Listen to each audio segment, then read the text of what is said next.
Hello everyone, I'm Wally Wood. We welcome you to this edition of the Revelation File Report. Thank you for joining us.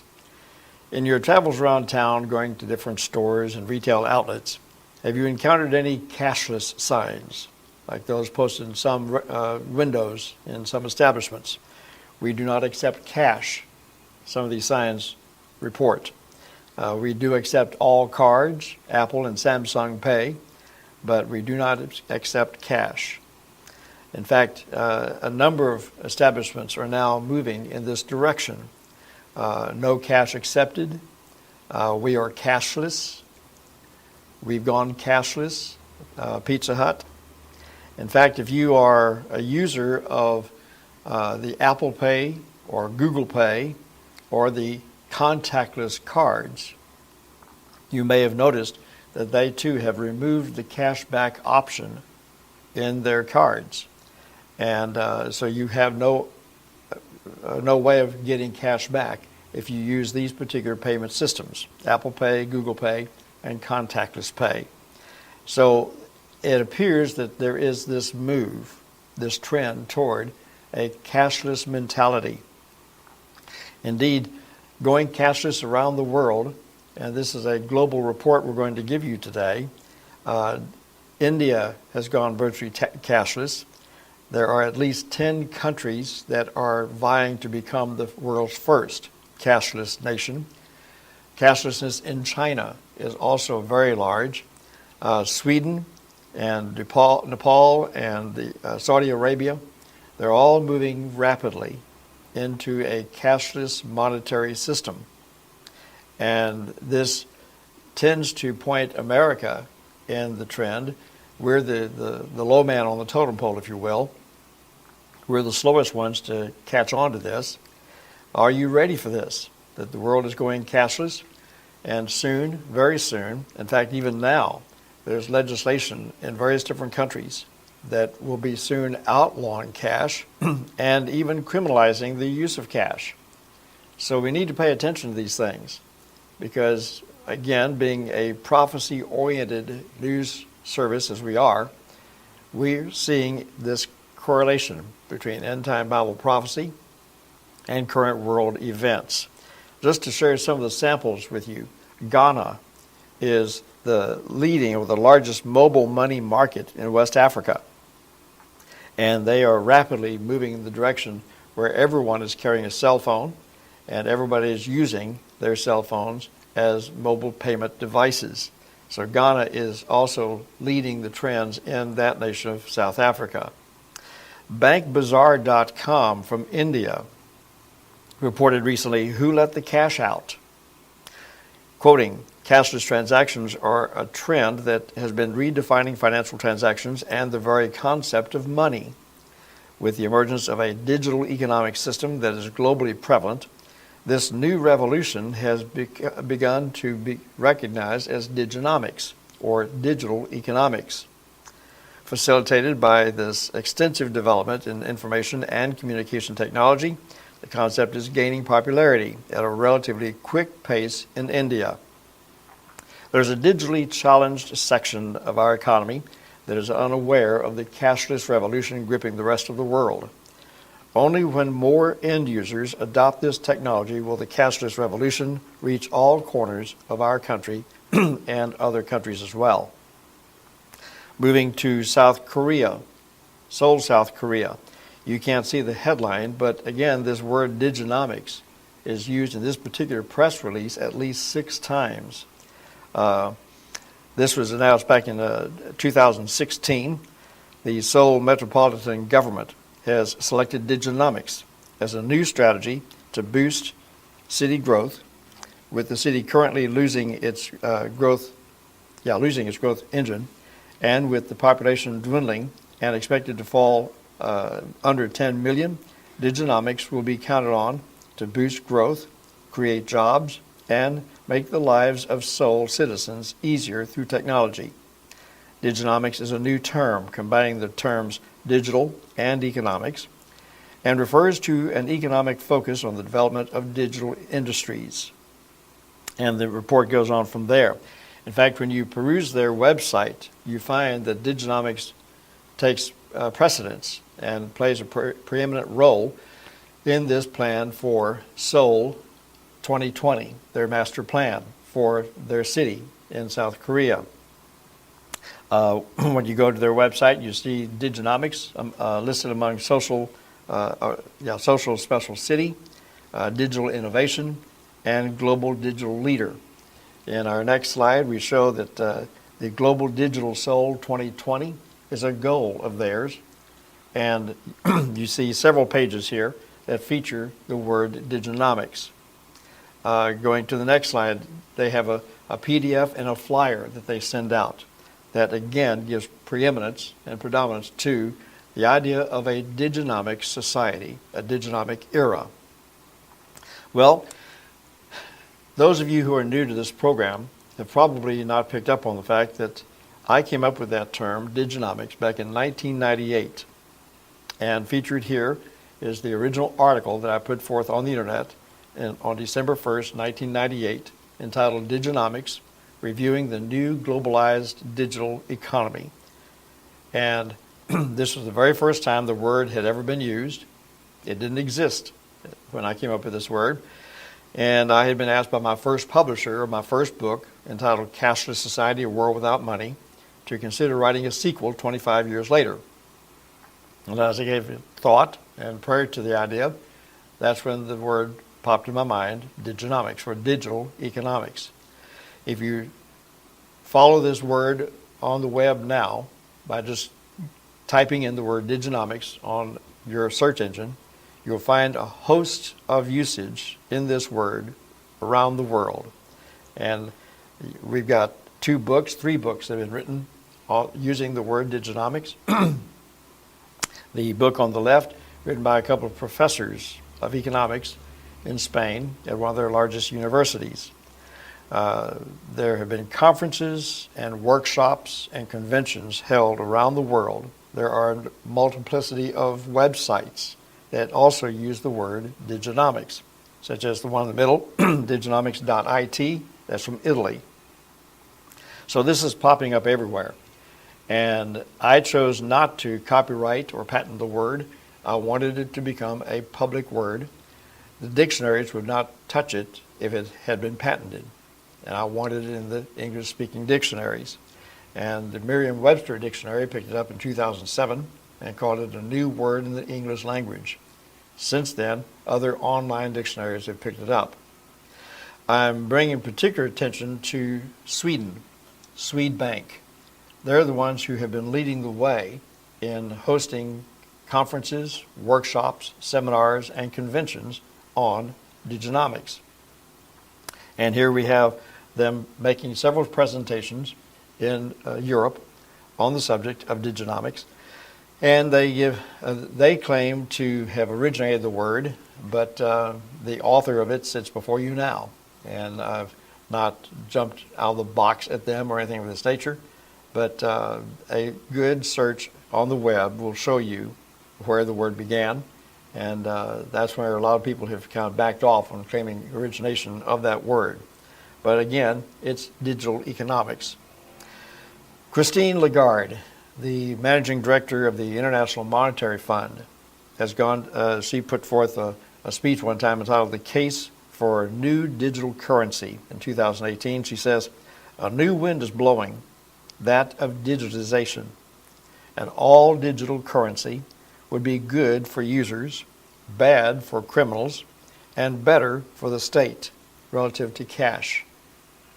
Forbes magazine, in March 30th, 2020, in an article entitled Should Our Societies Go Cashless, says, the rise of contactless payment and digital wallets is rendering cash useless in a lot of cities.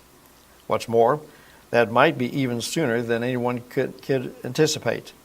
Experts say that increasing bank charges and many branches closing down could force the financial system to ditch cash altogether before a lot of us are ready to make that shift.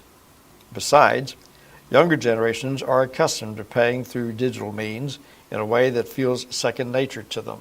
End of quote. I've been in the world of retail for a good number of years, and I've trained many a cashier. And I can tell you that today's generation of young people, they are intimidated by the use of cash. They barely know how to even count it. And that's an unusual encounter with this generation, that they are intimidated by cash. They prefer digital. So they're hard to train to become cashiers, to say the least. The Washington Post, September 22nd, 2016, is a time to do away with cash. Quoting, "We all know that money is changing today, from the proliferation of debit cards to options such as PayPal and Google Wallet. So it might be logical to surmise that the use of cash is declining." Visa's chief executive Al Kelly, 2017, "We're focused on putting cash out of business." David Woolman, contributor to Wired magazine and author of the book The End of Money, is on record as saying, "Physical currency is a bulky, germ-smeared, carbon-intensive, expensive medium of exchange. Let's dump it." End of quote. Investopedia is a newsletter to investors around the world. Why governments want to eliminate cash. Now, at this point, let me also bring to your attention, I am presenting these addresses that you can go back and copy these and check these things out for yourself. And just go back and review this report again and pause on these addresses. And you can go directly to these sources that I'm bringing to your attention today. Why governments want to eliminate cash. The Wall Street Journal, the plot to kill the $100 bill. And again, this is something that not only our nation is planning on doing, but India, especially China, and other nations are moving in the direction of doing away with large denominated bills in their circulation as their next evolving move into bringing cash to a minimized use environment. So even in America, we're looking to do away with the $100 bill, the $50 bill. We've already done away with the $1,000 bills. And so this is all part of indoctrinating us, getting us used to the idea of eventually having no cash. Forbes magazine in 2020, the pandemic is fast forwarding us to a cashless society and making life harder for the unbanked.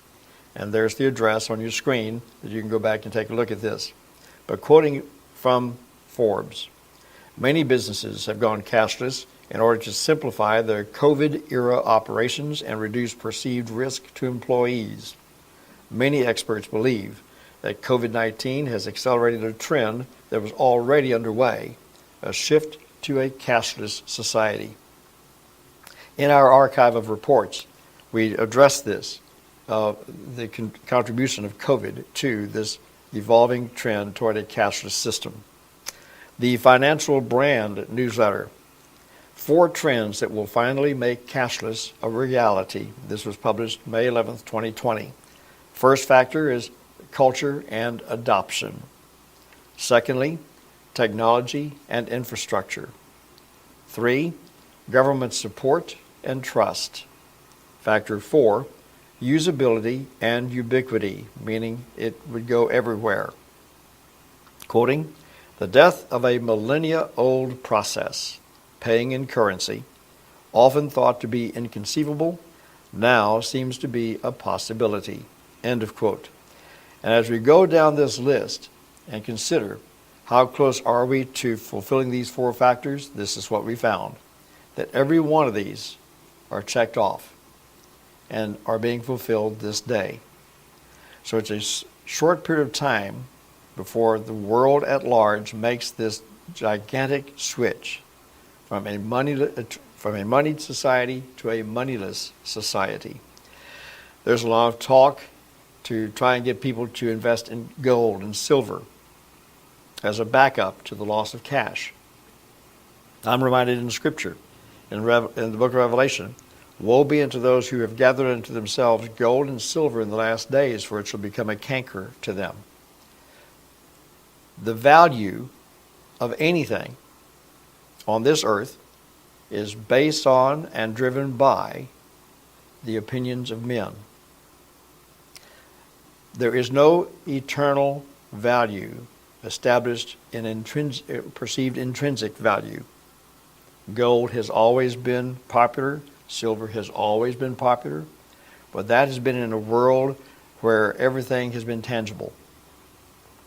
Do away with tangibility and go into a totally intangible system, even gold and silver's value is limited because it's driven by the politics of man. And this is something that you don't hear anybody talking about.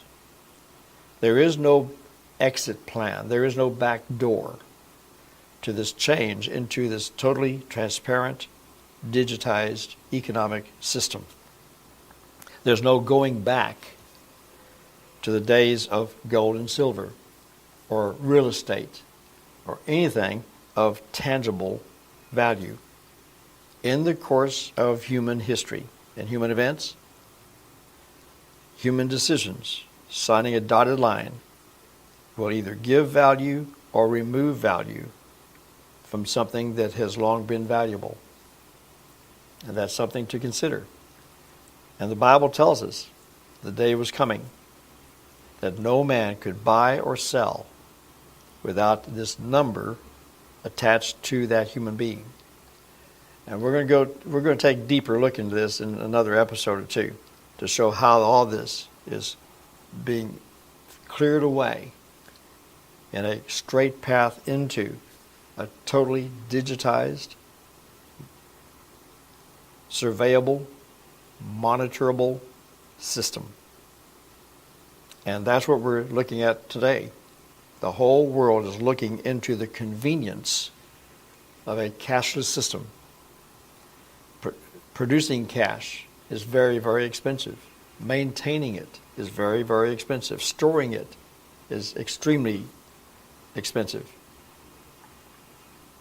by comparison to an all-digital system. So these are things that we need to pay attention to because they're part of the trends into our future. Digitized currency. McKinsey & Company put out a notice saying that only 1 in 10 US dollars in circulation today is a physical note, the kind you can hold in your hand or put in your pocket, in your wallet. The other 9 are virtual. So, and again, having worked in retail for as many years as I have, and when I wrote that book in 1972, and it was republished in 1974 on Cashless Society, A World Without Money, I talked about how in a cashless system, everything is gauged and monitored by this central computer. And it's a global, worldwide computerized network.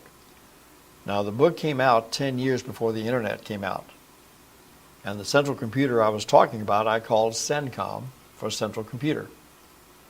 And I talked about how everything would be in an all-electronic, digitized system. From the gas pump to the Coke machine to the checkout counter. In fact, you would even have stores locked or closed, inaccessible, 24 hours a day, and yet open for business. Because you would require a number to pass through the system. And CENTCOM would recognize you by that number. All this has happened in our lifetime. And it's been amazing to watch the evolution of this take place. In one of our upcoming reports, probably in the next one, I'm going to be talking more about how all this is being brought together under a single global system and the evidences that are there right now. And COVID is part of that. It's part of the mechanism that would justify our transfer into this totally digital system. The crime rate going up in cities all across America, that's a factor as well. As you saw from the IMF director, that a digital currency would diminish crime to a great degree, especially anything that has a monetary motive behind it. burglary, robberies, things like this. So the talk is very, very intense by world leaders at the highest levels. And it's just a matter of time and, shall I say, the equation of psychology. They can't just bring this on us overnight. That would create a revolution that they couldn't handle. But it's something we have to be merged into in the course of time. Take something like a pandemic, and you can better justify the pace, a quicker pace than before, into this new system. But what they want is a population, world population, that yields out of necessity, out of fear, into the justification of the new centralized system. The second book I wrote back in 2000, The Embedded Internet, The Final Evolution. And you can find these books on Amazon. The first book is no longer in print, but the second book is not in print, but it's still available on at your online booksellers. The Embedded Internet, The Final Evolution. I talked about how the day would come when the internet would be attached to everything you touch and everything that touches you. That was 12 years before the Internet of Things came out. Now there are 50 billion items that are linked to the internet, opening up a world of total transparency like never before. So our move into this cashless system is all part of that equation. And this generation is welcoming it faster than any previous generation could ever do. So pay attention to the news, watch these things, study your Bible, become familiar with them. You've heard me say this before, the more you know, the less you fear. And these things are happening so fast that we can even barely keep up with these developments. We'll be talking about the global grid, probably in our next report, and how all this is being managed and unfolding in a tight pattern. And the consequences, the risks, and yet the very sure evolution into this new global system. I pray that these reports and these lessons that we give from time to time are encouraging you, not causing you to fear, but making you more knowledgeable of the times. I'm not interested in creating fear and anxiety and uncertainties. I'm in this for one thing, to alert people who will pay attention to the times that we're in. These are the signs of the times that were prophesied in Scripture thousands of years ago. There had to come a point in the course of human history that if this book is right, then the last generation was going to have to show up. And Jesus and the prophets went even so far as to say, as Jesus said, when you see these things, know that the end is near, even at the door. And I've told you these things before they happen so that you might believe. So be encouraged by the fact that this is the generation that will see with its eye the splitting of that eastern sky. It was to all take place in one generation, that last generation. And we're it, because the signs are there. One of these days, also in our next report, I'm going to bring up, we hear a lot of talk right now about the COVID passports, the vaccination passports. You're probably familiar with the number 666 in Revelation 13. This passport mentality is preparing us for that key number that everyone will share. And it will be the key of access by which then you can more easily be identified individually. It's kind of like the key to your door. No one has access except the one who has the key. And once that key is used, then you have access to what's available behind that door. The number 666, if everybody has that same number, then what's it about? It's a key. Coupled with facial technology, voice technology, fingerprint technology, even mannerism technology.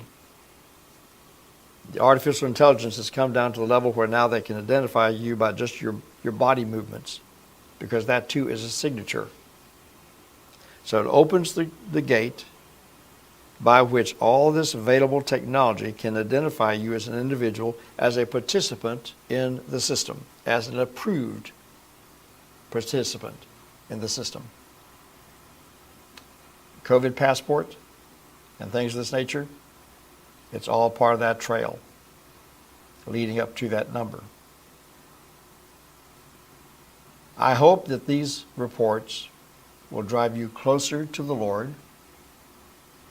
If you don't know the Lord, I pray that you will introduce yourself to Him and receive Him, because these are the times that Jesus Christ said would happen immediately before His return. And that's what we're doing here, is to familiarize you with the times that were prophesied. We'll be back again to share our next report. I thank you so much for listening. I pray that this has been of some help to you and will encourage you to draw closer to the Lord in these times. I'm Wally Wood. Thank you for listening. You have been watching the Revelation File Report with Wally Wood, a Wally Wood Ministries production from Houston, Texas. You are able to support the ministry by donating at wallywoodministries.com and by mail at Wally Wood Ministries, P.O. Box 42005, Houston, Texas 77242.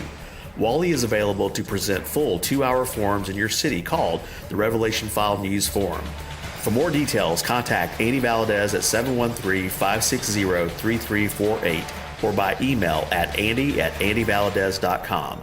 The Revelation File News Report is a weekly update of global trends in the news as it aligns with end-time Bible prophecy. Tune in again next time and be sure to like and share this channel.